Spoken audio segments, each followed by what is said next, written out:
Firstly, I don't ever go along really with the term progressive. I think it makes several massive errors. One is a lot of people like to call themselves progressives, and I was once told years ago by a philosopher that you should never use a term or never use a sentence even, the opposite of which would only be used by a madman. What's up, YouTube? Hope you guys are feeling good. My name is Ellery, and today I'm back with another amazing video to check out with you guys. And this is called The Lie of White Guilt. Douglas Murray destroys woke progressives on colonialism.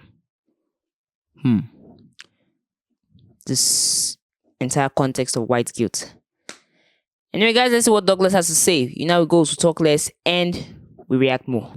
Let's check this out. Douglas Murray is at it again.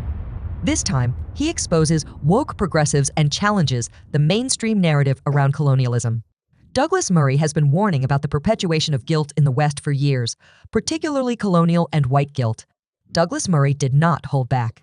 I know quite a lot of people who are in sort of various progressive networks, developmental networks, looking at, very open to this idea that what we are seeing is in some sense a kind of spiritual or theological crisis, that we've lost our moorings, we don't know where we are, and they're very open to the idea, for example, of seeing climate change as a manifestation of this kind of loss of a sense of the sacred. Yes. Much less so open to the idea that Europe in some sense is committing suicide through this loss of the sacred. Well, several things. Firstly, I don't ever go along really with the term progressive. I think it makes several massive errors. One is a lot of people like to call themselves progressives, and I was once told years ago by a philosopher that you should never use a term or never use a sentence even, the opposite of which would only be used by a madman. Unless there were a very large movement of people boasting about being regressive, the use of the word progressive is it's an uncounted form of halo polishing, self-halo polishing. I'm a progressive. Oh, nice. Nice person you must be. Not like those awful self-confessed regressives over there. So I think it doesn't work on a definitional sense. It also doesn't work, it pushes this teleological version of history where we're always surging forward to more and more rights and more improvement and so on. And I know why there's an attraction to that. I just think it's something which, even if it's so deeply embedded in the hardware now of people in societies like ours, should be pushed back against at least a bit. Of course you can say that things progress, but you also have to put great big buts in along the way. It's like that great argument over over whether or not the 20th century constituted progress, and you show all the ways in which it did, but you've got two great big buts in the form of the two world wars, and those are massive buts. And I can think of smaller examples of the same today. So the first thing is that it may be that progressives are dreaming and living a dream that's not itself based on very much other than some kind of optimistic high. So I'd say that first. But the other thing is that there seems to me just to be and perhaps it's in what you term the progressive mindset especially, but an unwillingness to follow ideas to their conclusions. What is one of the most popularly heard things of our day, but I find that offensive, or you can't say that. Very rarely that's untrue. Very rarely. I always find an enormous relief when somebody says that's untrue, and let me tell you why. But it's quite rare, much more common to say that's offensive, which is of course often the case, but then a lot of the facts of life are very offensive. Almost everything in life is offensive or has a capacity to offend. So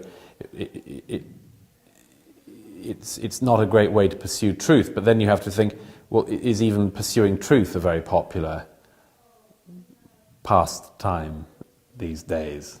And I'm not sure it is.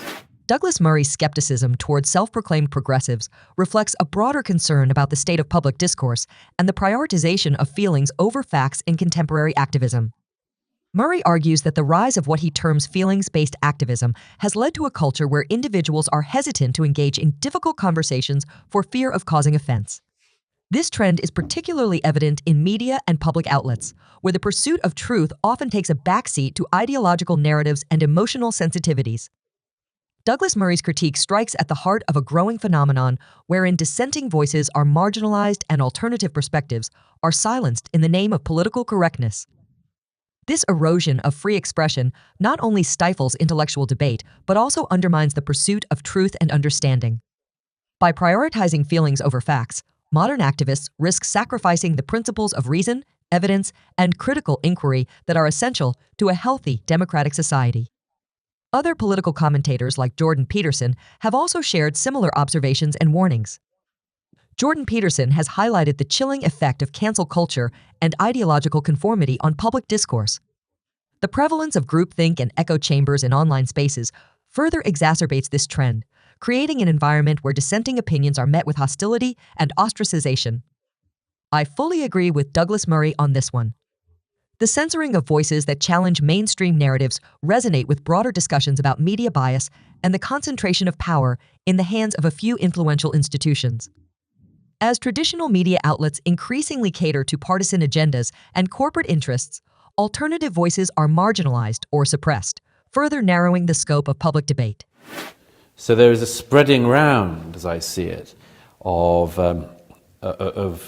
guilt, which means that the specifics and the details become relatively unimportant. So that Europeans from Thessalonica to Dublin are expected to share similar historical burdens. I don't think, by the way, I don't think they should. I don't think it's right. And I certainly don't think it's right doing it, only us doing it, because I think that no peoples in history have ever been blameless. I'm interested in why we fall for the idea here so much, why we are so able to be encouraged into this idea of guilt. I think there's all sorts of religious and post-religious reasons for that. I'm interested in I'm interested in how, if ever, we can get out of that guilt. I cite Nietzsche on this because Nietzsche foresaw some of this when he saw that we might retain the Christian idea of guilt and not have the Christian capability for absolution, which is, I think, the situation we're currently in. Like how do British people get over colonialism? I actually think most of Britain has. I think this is a sort of rarefied. I think there are various sadists from academia outside who think that they can persuade the British people to feel guilty for the rest of time, and I don't think they'll succeed. I think you can do that much more successfully with the German population, although I suspect that one of the things we're already seeing, and we're going to see a lot more in the years ahead, is young Germans saying, "Excuse me, but I didn't do it." And I think we're going to have to take an attitude towards that. We're going to have to be able to evolve our attitudes towards it, and we're going to have some flexibility about it, because apart from anything else, it's not right to tell people that they have to carry the guilt of their great-grandparents, which it'll be in due course. It's not right to tell them that they should be shouldering that till the end of time. It wouldn't be right to do it in the same way it wouldn't be right to find the descendants of Genghis Khan and tell them to pay some kind of moral tax. Douglas Murray's Very critique true. of leftist ideologies Very true, regarding very true. colonial and white guilt strikes at the heart of a broader societal debate surrounding identity politics and historical culpability. Murray argues that the notion of guilt imposed on individuals for the actions of their ancestors is both unjust and counterproductive. By promoting this narrative, leftists often seek to silence dissenting voices and perpetuate a form of reverse discrimination against those deemed part of the oppressor class. Douglas Murray's analysis delves deeper into the philosophical underpinnings of this phenomenon, drawing a connection to Friedrich Nietzsche's famous proclamation, God is dead. While society has moved away from traditional religious frameworks, it has retained the concept of guilt without the corresponding mechanism for absolution. This creates a moral quandary wherein individuals are burdened with guilt but lack a means of redemption, leading to a sense of existential unease and societal division. This observation resonates with broader concerns about the erosion of traditional moral frameworks in a secular age. As societies increasingly reject religious institutions and teachings, they are tasked with finding alternative sources of moral guidance and ethical reasoning. However, the secular substitutes for concepts like sin and redemption often fall short, leaving individuals grappling with unresolved guilt and societal discord. Supporting Douglas Murray's viewpoint are voices from across the political spectrum who caution against the pitfalls of identity politics and collective guilt. Critics argue that focusing on historical injustices to the exclusion of individual agency and responsibility undermines efforts towards genuine reconciliation and social progress. Furthermore, the imposition of guilt based on immutable characteristics such as race or ethnicity risks perpetuating stereotypes and exacerbating divisions within society.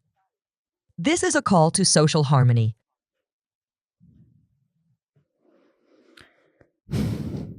Douglas, as always, giving us the facts back to back. That's just it.